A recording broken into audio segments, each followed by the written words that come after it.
You're listening to an archived Cabral Concept podcast. After listening to this show, check out the most up-to-date podcasts available at stephencabral.com/podcasts or search directly on iTunes. And now, welcome to the Cabral Concept, where board-certified naturopath and integrative health practitioner Dr. Stephen Cabral shares how he was diagnosed at the age of 17 with a life-altering illness and given no hope for recovery. It was only after studying and traveling all over the world did he discover how to combine ancient Ayurvedic healing practices with state-of-the-art naturopathic and functional medicine to fully rebalance the body and re-energize it with life. It's time to discover how to get well, lose weight, and finally feel alive again. And now, here's your host, Dr. Stephen Cabral. And today on our Weight Loss Wednesday show, we're going to be talking about how literally you can step on the scale the next day, as in tomorrow, and gain 5 pounds. So I have so many clients out there that they'll come in from, let's just say, a poor day of eating the day before, or maybe they went out the night before and they had a meal that they know they shouldn't have, or maybe there was some alcohol involved. And they'll step on the scale and literally they'll be 3 pounds, 4 pounds, or 5 pounds heavier than they would just the day before. Now, I try to explain to them that this is not actual fat weight, like that they didn't add more fat to their body, because that's what they're worried about. A lot of people said, how can I keep gaining weight and adding more fat to my body? Well, the good news is this. Now, there's good news and bad news. The good news is that you didn't gain 5 pounds of fat overnight. Could you have added a little bit of body fat? Absolutely, but what we're looking at is the aggregate over the course of a week or 2 weeks or a month of weight gain or weight loss. So with many of the clients in our body transformation practice, they're trying to lose weight, or they're trying to lose body fat. Maybe they're trying to add a little bit of muscle. But for most people, what we're seeing is that you aren't going to be able to lose, let's say, 40 pounds your first month, right? There's a certain cap to what you're able to lose. And there's also a cap to what you're typically able to gain. So that has a lot to do with something called inflammation. And so what I want to talk about right now is that the more inflamed a person is, the easier it is for them to lose weight on a really clean, healthy diet. Now, something like our detox or Fatlocity or good elimination diet plan, one of those is going to help people lose weight really fast. And it's why we see 5 to 10 pounds of weight loss in the first week. And the reason is that we do so much more than just controlling calories. It's not about controlling calories.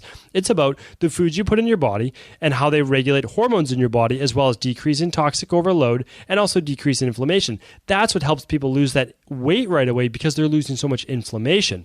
Now, what does that usually mean? Well, we tell people that it's 5 to 10 pounds of weight loss your first week. Some people might lose just a little less if they have a little less to lose, like if they only have to lose 10 pounds or 15 pounds. And some people might lose more. We've had people lose 11 pounds or 12 pounds in a week, but they typically are more than 100 pounds or somewhere around 100 pounds from their goal weight. So again, most people are going to lose 5 to 7 pounds that first week. All right. Next, after that, you should lose about 1% of your body weight per week after that, which is anywhere between, typically 1.5 pounds and 3 pounds, we'll say. Now, again, week 2 and week 3, we have people lose 3 to 5 pounds and 3 to 5 pounds, and then it starts moving down after that. But that's a good way to lose weight. Now, let's get back to my first point, which was, how do you gain so much weight the same way? Well, you can gain weight. You just decrease inflammation to lose weight. And of course, you're losing body fat on our plan as well. But you can also gain the weight by increasing inflammation in your body. That's why we know if you have a cheat meal and maybe you gain a half a pound to a pound the next day, no big deal. But if you gain 3 pounds, 4 pounds, 5 pounds, you can see that your body is very sensitive to either the foods that you ate in that cheat meal, which shows a food sensitivity, or it's very sensitive to inflammatory foods in general. So let's talk about that. So no matter what, you're not gaining body fat in that 5 pounds, right? You're maybe just a touch, but you're not gaining, at least 4 of that is not body fat. So what are you gaining? Well, you're retaining water. And that happens because your body is literally having an inflammatory reaction from a food like, let's say, gluten or the dairy that you may have consumed in an actual cheat meal. Again, you can do a food sensitivity test for that. Simply just go to stephencabral.com/store, and you'll be able to see the food sensitivity test that we recommend. You just literally, it's an at-home test. You poke your finger, a couple of drops of blood on a card, and within a few weeks, you find out what foods you're sensitive to. Pretty amazing test. But you can also do that by looking at the scale the next day. If you are gaining that 3 pounds or more, you know that those foods you ate cause an inflammatory-based reaction.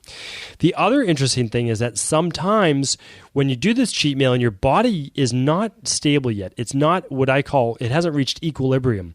When you have any type of inflammatory meal, and that includes alcohol, you might gain that 3+ pounds. And the reason is that your body is literally taking in all of this excess sugar, all of this excess processed carbohydrates and alcohol, and it's starting to stretch the fat stores. Because remember, you're not adding more fat cells. What you're doing is you're taking the fat cells that you currently have, or adipose tissue, and you're expanding it. That means you're stretching it.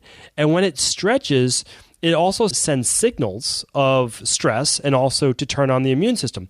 Sometimes the fat cells, literally, they can see it under a microscope, stretch so much that they begin to leak. And when they begin to leak, they cause this immune-based reaction. These things called macrophages have to come in and they have to start cleaning up your blood.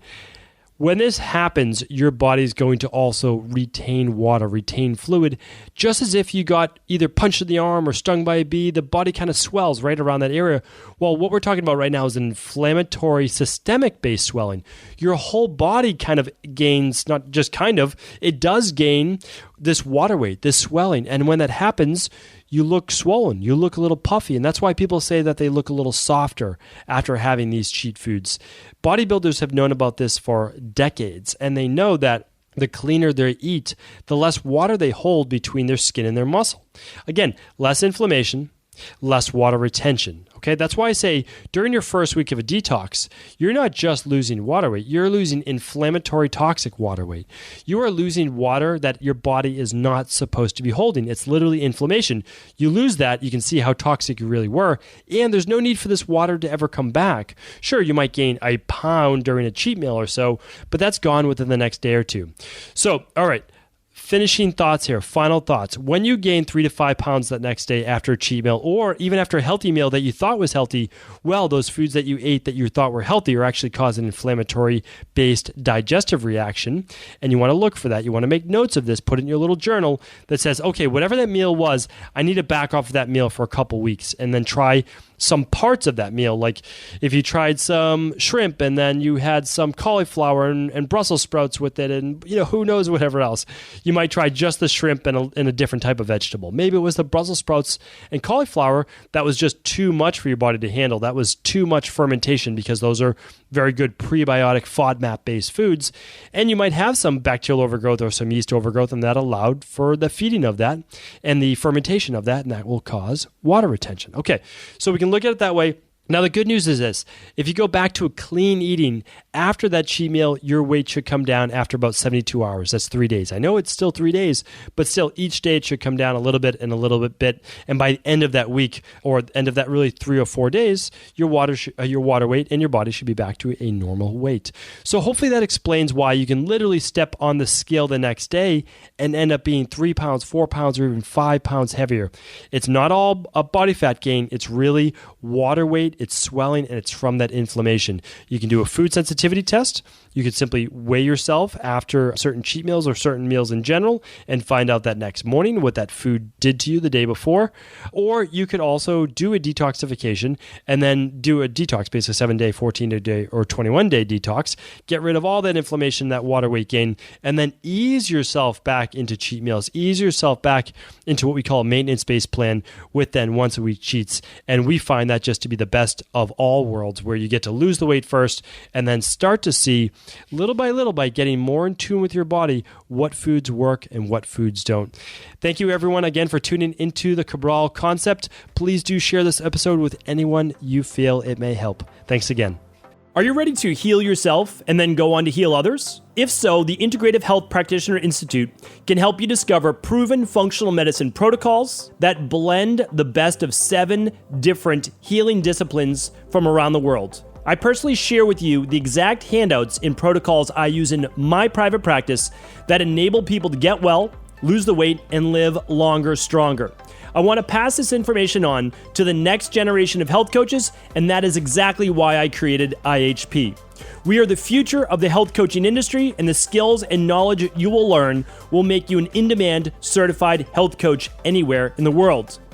Although we have many medical professionals taking the IHP certifications, no experience is necessary, and half our members have no previous health certifications. At the Integrative Health Practitioner Institute, our motto is a health coach in every home. Our goal is that you take this knowledge and then share it with family, friends, loved ones, your community, or in a practice where you create a career you love and can be proud of. The global IHP community is filled with some of the most kind and caring people in the world, and we can't wait to welcome you into our world soon. For more information or to set up a discovery call with one of our IHP Health Coach graduates, simply head over to integrativehealthpractitioner.org.